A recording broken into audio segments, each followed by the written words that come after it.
Suman TV ప్రేక్షకులందరికీ వరలక్ష్మి వ్రతం శుభాకాంక్షలు. అయితే ఈ వ్రత దినోత్సవం నాడు 9 రకాలు, 5 రకాలు, 3 రకాలు మన శక్తిని అనుసరించి ప్రసాదాలు నైవేద్యాలు సిద్ధం చేసుకుని పూజ చేసుకుంటాం. ప్రసాద నివేదన అయిన తర్వాత కథ వినడానికి సిద్ధమవుతాం. 9 పోగులతోటి 9 ముళ్ళు వేసిన దారాన్ని మనం తోరంగా భావించి అమ్మవారి పాదాల చెంతుంచి 9 గ్రంథులకి 9 ముడులు వేస్తాం కదా. ఈ 9 ముడులకి ఒక్కొక్క నామం చెప్తూ తోర పూజ చేసుకుంటాం.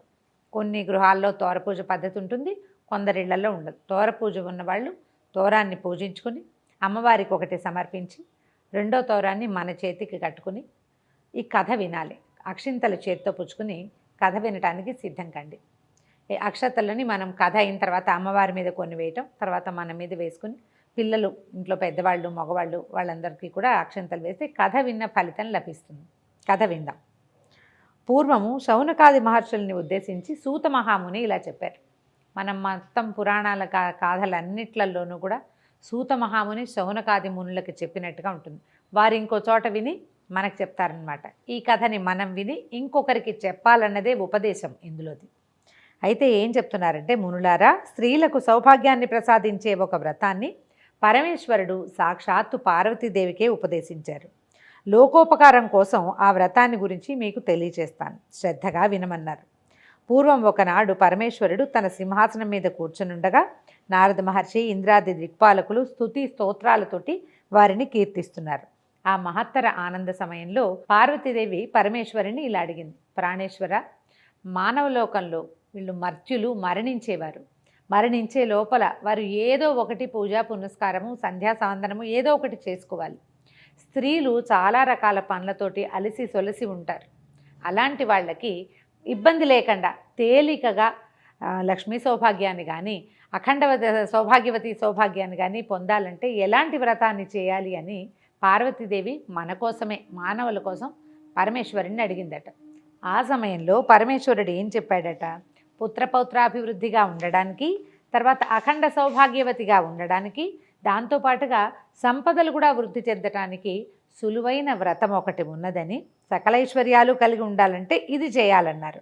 ఇది ఎలా చేయాలట, శ్రావణ మాసంలో పౌర్ణమికి ముందు వచ్చే శుక్రవారం నాడు ఈ పూజ చేయాలని చెప్పారు. చెప్తే అప్పుడు పార్వతీదేవి అడిగిందట, ఇలాంటి వ్రతాన్ని ఇంతకుముందు ఎవరైనా చేశారా, దానివల్ల తమరు సెలవిచ్చినటువంటి అన్ని సౌభాగ్యాలు పొందిన వాళ్ళు ఎవరైనా ఉంటే వాళ్ళని గురించి చెప్పమంది.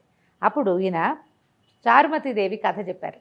కథ చిన్నది కానీ ఇందులో మనం తెలుసుకోవాల్సిన చాలా విషయాలు ఉన్నాయి.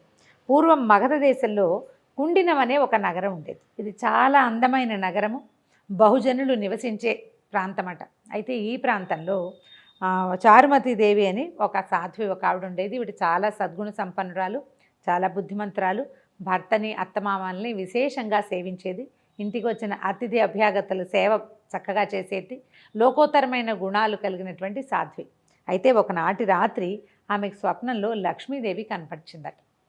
స్వప్న దర్శనం ఇచ్చి ఏం చెప్పిద్దట, నీ సద్గుణాలకి నేను మెచ్చాను, నీకు కావలసిన వరాలు ఇవ్వాలనే కోరికతోటి నువ్వు ఏ వ్రతం చేసుకోవాలో అది ఉపదేశించడానికి నీ కల్లో కనపడ్డానమ్మా. కాబట్టి నువ్వు శ్రావణ మాసంలో వచ్చేటువంటి పౌర్ణమిని కంటే ముందు వచ్చే శుక్రవారం నాడు ఈ ఫలానా వ్రతం చేసుకో అని ఈ వ్రతాన్ని ఉపదేశించింది. వరలక్ష్మి వ్రతము అని చెప్పి ఉపదేశించిందట.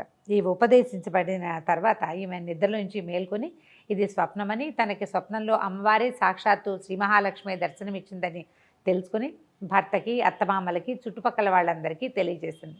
స్వప్న దర్శనాలు ఏవైనా మనకి మంచి కళ వచ్చినప్పుడు ఎవరికైనా చెప్పి దీనివల్ల ఎలాంటి ప్రయోజనము, ఇందులో నిజానిజాలు ఎంత అని తెలుసుకోవాలని చెప్తారు పెద్దవాళ్ళు. కళ వస్తే చెప్పాలి, మంచి కళ అయినా చెడు కళ అయినా. ఇది మంచి కళ కావడంతో విశేషంగా అందరికీ చెప్పిందట ఆవిడ. చెప్తే అప్పుడు ఏమన్నారంటే, శ్రావణ మాసం త్వరలో రాబోతోంది, అప్పుడు ఈ వ్రతం చేసుకుందాం.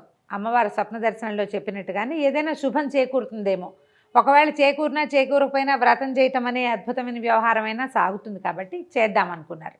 ఆ తర్వాత ఆవిడ ఏం చేశారట, 2-3 నెలల తర్వాత శ్రావణ మాసం వచ్చింది. ఆవిడ తన భర్త ప్రోత్సాహంతో పట్టణంలో ఉన్నటువంటి స్త్రీలందరికీ కబురు చేసిందట. ఈ రోజున అమ్మవారు వ్రతం చేసుకోమని ఆదేశించింది కాబట్టి ఎవరెవరి గృహాల్లో వాళ్ళు వ్రతాలు చేసుకోండి, మా ఇంటికి రాగలిగిన వాళ్ళు రండని చాటింపులాగా ఒక పేరంటానికి పిలుపు చేశారనమాట. ఆమె ఇంటికి చాలామంది ఆమె యొక్క బంధువులు, స్నేహితులు, తెలిసిన వారు, చుట్టుపక్కల ఇళ్లల్లో వాళ్ళు అందరూ వచ్చారు. వచ్చిన తర్వాత వీళ్ళు ఏం చేశారట, ఈ గృహంలో ఒక పరిశుద్ధమైన ప్రాంతాన్ని ఎన్నుకొని ప్రదక్షిణకి వీలుగా ఉండేటట్టుగా చతుర్మధ్యంగా ఉండే ప్రాంతంలో గోమయంతో చక్కగా అలికి 5 రకాల రంగులతోటి ముగ్గులు పెట్టి తర్వాత పంచపల్లవాలతోటి కలశాన్ని ఏర్పరిచి అమ్మవారు వరలక్ష్మీదేవిని కలశంలోకి ఆవాహన చేసి అత్యద్భుతంగా మేళతాళాలతోటి పురోహితుల సహకారంతో వరలక్ష్మి వ్రతం చేసుకున్నారట. వ్రతం అనగా ఏమిటి? పూజ ఒక విధానం ప్రకారం చేయటం. ముందు వెనకలుగా పువ్వులో పళ్ళో సమర్పించడం కాకుండా షోడశోపచార విధానంతో 16 ఉపచారాలతోటి లక్ష్మీదేవిని సేవించటం. ఈ సేవ సక్రమంగా జరిగేసరికల్లా పూజ అంతా పూర్తయిపోయింది. తర్వాత నివేదనలు జరిపారు. తర్వాత అమ్మవారిని పెట్టినటువంటి ఈ కలశానికి ప్రదక్షిణ చేయమన్నారు. ఈ పట్టణంలో ఉన్న స్త్రీలు చారుమతీదేవితో సహా లేచి నిలబడి ఈ అమ్మవారి కలశం చుట్టూతా ప్రదక్షిణ చేయబోయారట. మొదటి ప్రదక్షిణ చేయగానే ప్రదక్షిణ చేస్తున్న స్త్రీలందరికీ కూడా చేతులకి పాదాలకి ఎన్నో రకాల స్వర్ణాభరణాలు వచ్చినాయట. ఆశ్చర్యపోయారు. అమ్మో, అమ్మవారి అనుగ్రహం ఇట్లా కనపడుతోంది అనిపించింది. మళ్ళీ రెండో ప్రదక్షిణ చేయగానే వీళ్ళ ఇళ్ళు ఎవరెవరైతే ఇక్కడ ప్రదక్షిణ చేస్తున్నారో ఆ అందరి గృహాలు కూడా ధన కనక వస్తువాహనాలతోటి నిండిపోయినాయట. మూడో ప్రదక్షిణ చేసేసరికల్లా ఆ ప్రాంతం అంతా కూడా బంగారు కాంతులతోటి చాలా ప్రకాశవంతంగా మారిపోయిందట. ఈమె ఇంటికి చారుమతీదేవి ఇంటికి వచ్చారు. వాళ్ళందరికీ కూడా వాళ్ళ గృహాల నుంచి రకరకాల బళ్ళు, అశ్వాలు కట్టినవి, ఏనుగులతోటి, తర్వాత పల్లకీలు, చిన్న చిన్న రథాలు, అట్లా అన్నీ వచ్చినాయట వాహనాలు వాళ్ళని తీసుకెళ్ళడానికి. ఆ వచ్చిన అతిథి అభ్యాగతులందరికీ కూడా అంటే వ్రతానికి పిలువబడి వచ్చిన వాళ్ళే కాకుండా ఏదో వ్రతం జరుగుతోంది విశేషంగానే వాకిళ్లలో నిలబడి చూసిన వాళ్ళకి కూడా విశేషంగా వాయనాలు, తాంబూలాలు సమర్పించి భోజన భాజనాదులతోటి సత్కరించి పంపించారు చారుమతీదేవి, ఆమె భర్త కూడా. ఆ తర్వాత నుంచి ప్రతి సంవత్సరము కూడా ఈ కుండిన నగరంలో వరలక్ష్మి వ్రతాన్ని ఎవరిళ్లల్లో వాళ్ళు ఆచరించడం మొదలుపెట్టారట.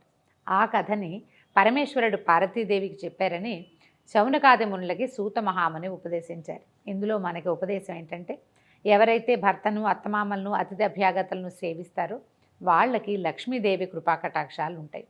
ఏదైనా శుభం మంచి వ్రతము పూజ చేసుకునేటప్పుడు మన ఇంట్లో మనమే చేసుకోకుండా నలుగురిని పిలిచి అందరికీ కూడా ఈ అమ్మవారి ప్రసాదాన్ని పొందే అవకాశాన్ని కనుక ఇస్తే మనకి మరుసటి సంవత్సరం మరింత బాగా చేసుకునే అవకాశం లభిస్తుందని ఈ కథ ద్వారా మనకి ఉపదేశం తెలుస్తుంది. కథ విన్నారు కదా. అక్షింతలు అమ్మవారి మీద వేయండి. తర్వాత మిగిలిన అక్షింతల్ని కొన్ని అక్షింతలు ఉంచుకొని మన మీద, తల మీద, శిరస్సు మీద వేసుకోవటము. తర్వాత ఇంట్లో పెద్దవాళ్ళు ఎవరైనా చిన్నపిల్లలైనా ఉంటే వాళ్ళందరికీ కూడా ఈ కథాక్షింతలు వేయటం. మనతో పాటు ఉన్నటువంటి ముత్తైదువులు ఎవరైనా ఉంటే వారికి అమ్మవారి పేరుతోటి ఒక తోరాన్ని, వాయనాన్ని సమర్పించి వారి ఆశీర్వాదాలు తీసుకోండి. ఈ రోజున అంటే ఇలా వ్రతం చేసుకున్న వాళ్ళు ఇంట్లో ఉన్న అత్తమామలు, పెద్దవారు, భర్త వీరి ఆశీర్వాదం తీసుకుంటే చాలా శుభం చేకూరుతుంది.